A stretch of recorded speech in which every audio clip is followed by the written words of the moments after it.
بسم اللہ الرحمن الرحیم۔ ناظرین السلام علیکم، میں ہوں آپ کا میزبان صابر شاکر وفاقی دارالحکومت اسلام آباد سے کچھ تازہ ترین اطلاعات اور ہم خبریں شیئر کرتے ہیں۔ پاکستان کے سیاسی حالات و واقعات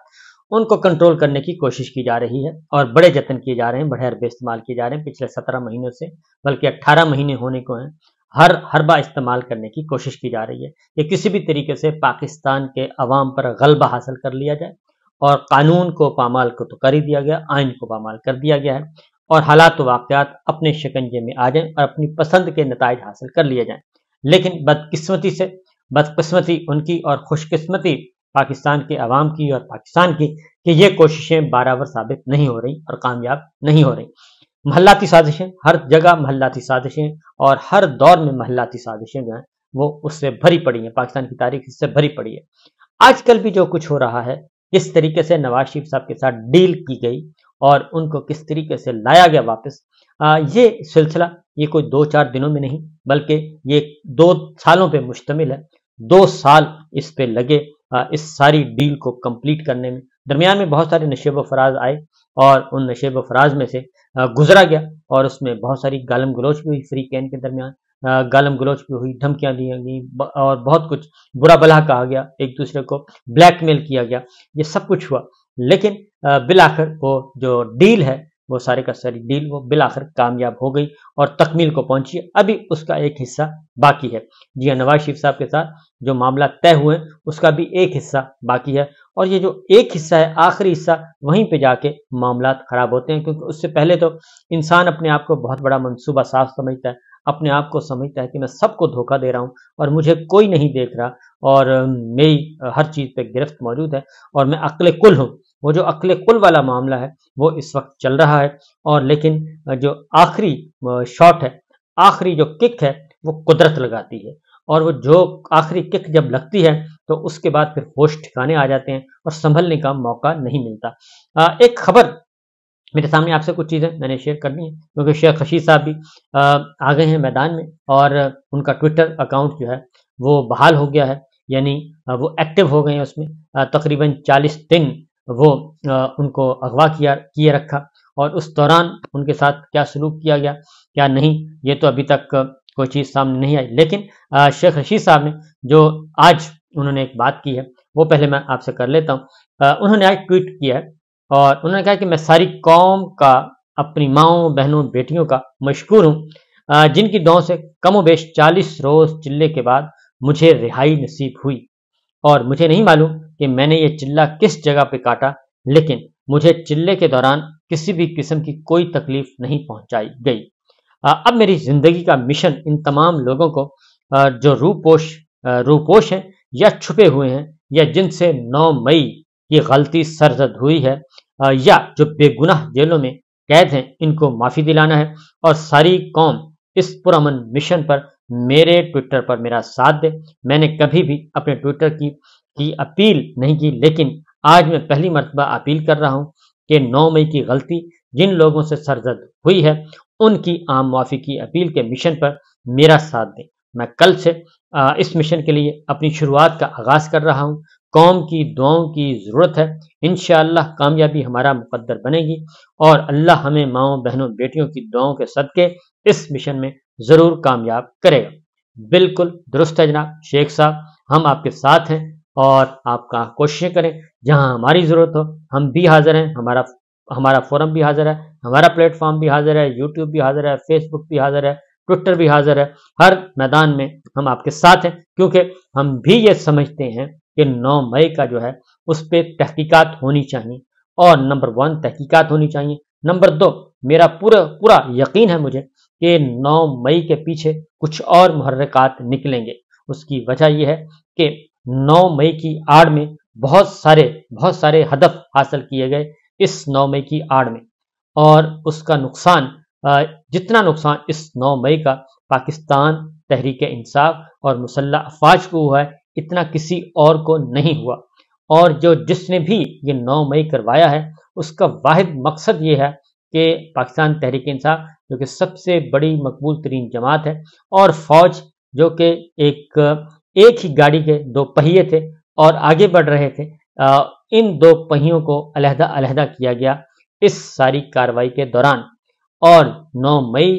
آنن فانن نہیں ہوا، اور 9 مئی کو جس طریقے سے اس کو ڈائیورٹ کیا گیا وہ بہت سارے کرداروں کو سامنے لایا جانا ضروری ہے، کیونکہ 9 مئی سے پہلے میں آپ کو بتا دوں کہ 9 مئی سے پہلے کیا ہو رہا تھا۔ 9 مئی سے پہلے سپریم کورٹ آف پاکستان میں ہیئرنگ چل رہی تھی، سپریم کورٹ آف پاکستان میں ہیئرنگ ہو رہی تھی، اور پنجاب اور خیبر پختونخوا کے الیکشن 90 دن کے اندر اندر کروانے پر بات چیت چل رہی تھی۔ یہ اس کے بعد فیصلہ آنے کو تھا، اور اس سے پہلے تقریباً 9 مئی سے 3 دن پہلے عمران خان صاحب نے ایک اناؤنس کر دیا تھا، 5 جلسے کر دیے تھے، کیونکہ جو دوسری جانب حکمران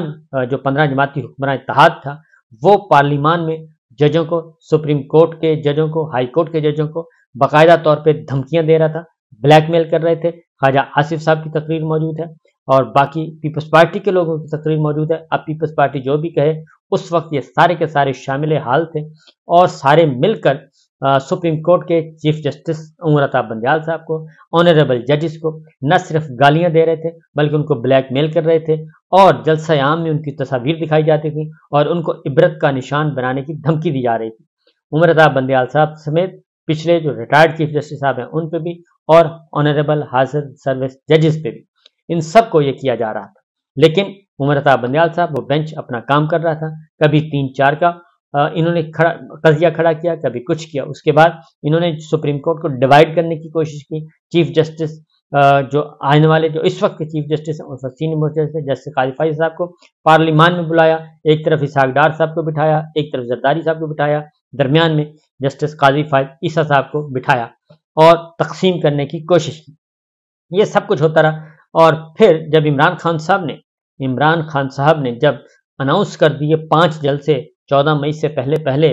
اور ان کا آخری جلسہ لاہور میں ہونا تھا، وہ اس لیے کہ ہر صورت میں 90 دن کے اندر اندر جو انتخابات ہیں وہ ہو سکیں اور ایک پبلک پریشر جو ہے وہ بڑھایا جائے۔ لیکن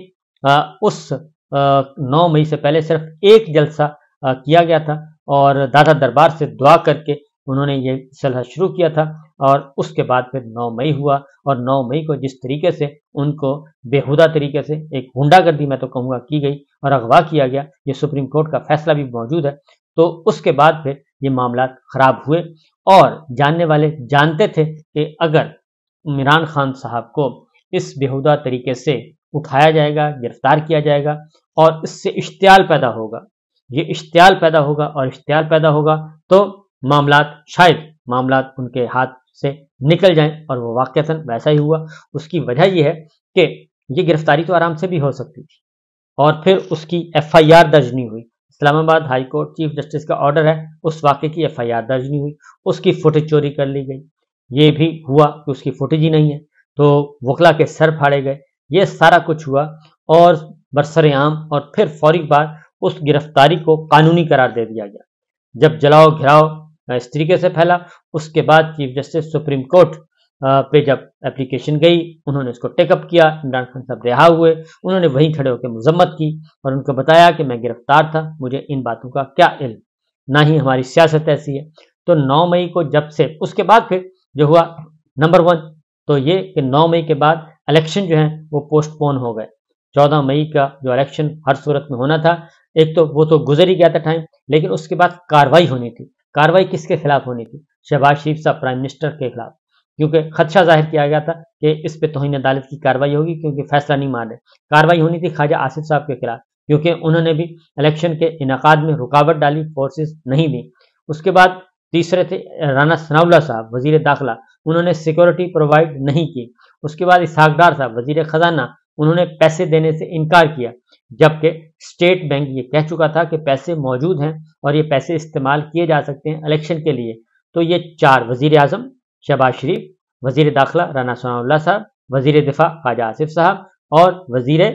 خزانہ اسحاق ڈار صاحب، یہ وہ لوگ تھے جو کہ پھنس سکتے تھے اس معاملے میں۔ سیکرٹری خزانہ چھٹی پر چلے گئے تھے، انہوں نے سپریم کورٹ میں کوئی جواب داخل نہیں کروایا، بلکہ ایڈیشنل سیکرٹری خزانہ نے کروایا۔ میں یہ ساری باتیں اس لیے بتا رہا ہوں کہ یہ ایک پلان کے تحت سب کچھ ہوا، اور اس میں فوج کو اور پاکستان تحریک انصاف کو اور عمران خان کو باقاعدہ طور پہ ایک منظم انداز میں ایک لڑوانے کی کوشش کی گئی، اور اس میں وہ کامیاب ہوئے۔